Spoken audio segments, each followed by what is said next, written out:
Ano kaya ginagawa ni Bemax, guys? Ba't siya naghihinala kay Borloloy? Ano kaya ang laman ng box?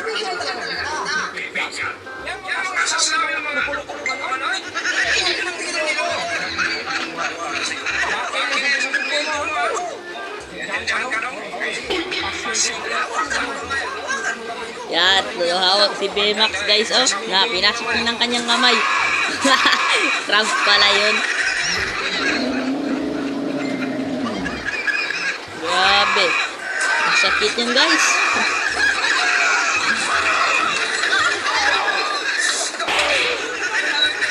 Oh, grabe na yan. Todo hawak niya sa sarili niya, guys. Oh. Na, pinasok pa niya yung karton ng Borloloy. Na, pinakagat niya.